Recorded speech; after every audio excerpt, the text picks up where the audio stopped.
ശക്തനായ നേതാവിനെ, ശക്തമായ നിലപാടുള്ള നേതാക്കളെ ഏതൊരു വ്യക്തിയും അംഗീകരിക്കും. അത് എതിർ പാർട്ടിയിലാണെങ്കിൽ കൂടി അംഗീകരിച്ച് പോകുമെന്നുള്ളതാണ് വാസ്തവം. മോദിക്ക് ഭാരതത്തിൽ ഫാൻസ് ഉണ്ട് എന്നുള്ള കാര്യം എല്ലാവർക്കും അറിയാവുന്നതാണ്. എന്തിന് കേരളത്തിലെ പിണറായി സർക്കാരിലെ ഉന്നതർ തൊട്ട് അങ്ങ് രാഹുൽ ഗാന്ധി വരെ പലപ്പോഴായി മോദിയെ പുകഴ്ത്താറുള്ള കാര്യമാണ്.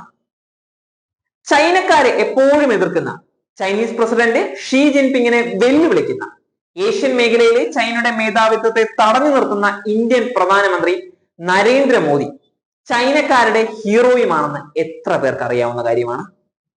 250ഓളം ചൈനീസ് ആപ്പുകൾ നിരോധിച്ച, ചൈനയിൽ നിന്നും പുറത്തു വരുന്ന യൂറോപ്യൻ, അമേരിക്കൻ കമ്പനികളെ ഇരു കൈയും നീട്ടി സ്വീകരിച്ച് ഇന്ത്യയിലെ ഉൽപാദന സൗകര്യം ഒരുക്കി കൊടുക്കുന്ന, അതിർത്തി തർക്കത്തിൽ ചൈനീസ് പട്ടാളത്തെ നഖശികാന്തം എതിരിടുന്ന ഇന്ത്യൻ പ്രധാനമന്ത്രി ചൈനക്കാർ വെറുക്കുന്നു എന്നാണ് നിങ്ങൾ കരുതുന്നതെങ്കിൽ നിങ്ങൾക്ക് തെറ്റിയിരിക്കുകയാണ്. ചൈനയിലെ സമൂഹ മാധ്യമങ്ങളിൽ മോദിക്ക് വൻ സ്വീകാര്യതയാണ് ലഭിക്കുന്നത്. ചൈനക്കാർ മോദിക്ക് ഒരു ഓമന പേര് പോലും നൽകിയിട്ടുണ്ട്, മോദി ലാവോഷിയാൻ.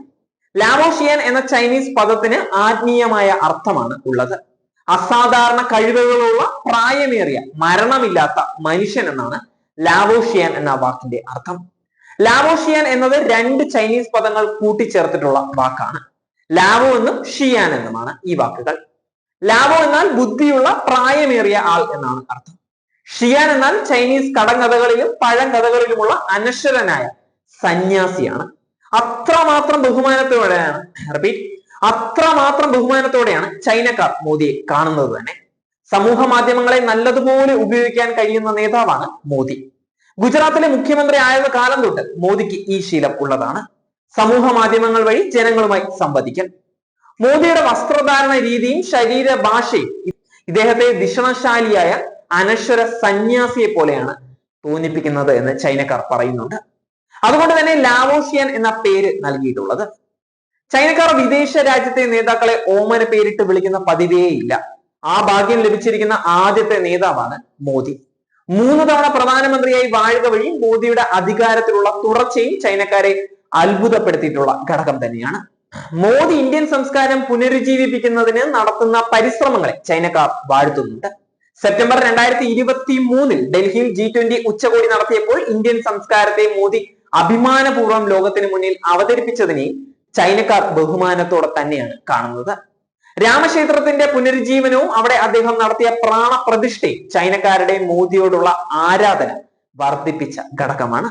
അതുപോലെ കോടികൾ ചെലവഴിച്ച് കാശി വിശ്വനാഥ ക്ഷേത്രത്തെ വിപുലീകരിച്ചതും അതിന്റെ പുനരുദ്ധാരണം നടത്തിയതും ഏറെ ആശ്ചര്യത്തോടെയാണ് ചൈനക്കാർ വീക്ഷിക്കുന്നതും.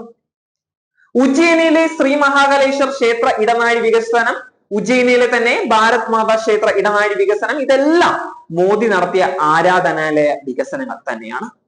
ബദ്രിനാഥ്, കേദാർനാഥ് ടൂറിസ്റ്റ് ഹബ്ബ്, അതുപോലെ രാഷ്ട്ര നേതാക്കളുടെ കൂറ്റൻ പ്രതിമകൾ, ഹിന്ദുത്വ ആശയങ്ങളുടെ തുടർച്ചയായ വിജയം, ഇതെല്ലാമാണ് ചൈനക്കാരെ മോദിയെ ആരാധിക്കുന്നവരാക്കി മാറ്റിയത്. ശക്തമായ നിലപാട്. യോഗയെയും ബുദ്ധിസത്തെയും പ്രോത്സാഹിപ്പിക്കുന്നത് മോദിയുടെ നയങ്ങൾ കിഴക്കനേഷ്യൻ രാജ്യങ്ങളിൽ മോദിക്ക് കൂടുതൽ ആരാധകരെ സൃഷ്ടിച്ചിട്ടുണ്ട്. മോദിയുടെ ഈ പ്രവർത്തനങ്ങളെല്ലാം ചൈനയുടെ സമൂഹ മാധ്യമങ്ങളിൽ വൈറലായി പ്രചരിച്ചു കൊണ്ടിരിക്കുകയാണ്. സാധാരണ അന്യ രാജ്യങ്ങളിലെ വ്യക്തികൾക്കോ അവിടുത്തെ കാര്യങ്ങൾക്കോ തീരെ പ്രാധാന്യം നൽകാത്ത, കർശനമായ നിയന്ത്രണങ്ങൾ ഉള്ള ഒരു രാജ്യമാണ് ചൈന. എങ്കിലും സമൂഹ മാധ്യമങ്ങളിലെല്ലാം അവിടെ ഇന്ത്യൻ പ്രധാനമന്ത്രി നിറഞ്ഞു നിൽക്കുകയാണ്. സമൂഹ മാധ്യമങ്ങളിൽ മാത്രമല്ല, സാധാരണ ചൈനക്കാരുടെ ഹൃദയത്തിലും മോദി നിറഞ്ഞു നിൽക്കുകയാണ്. ഇങ്ങ് ഭാരതത്തിൽ നിറഞ്ഞു നിൽക്കുന്നത് പോലെ തന്നെ.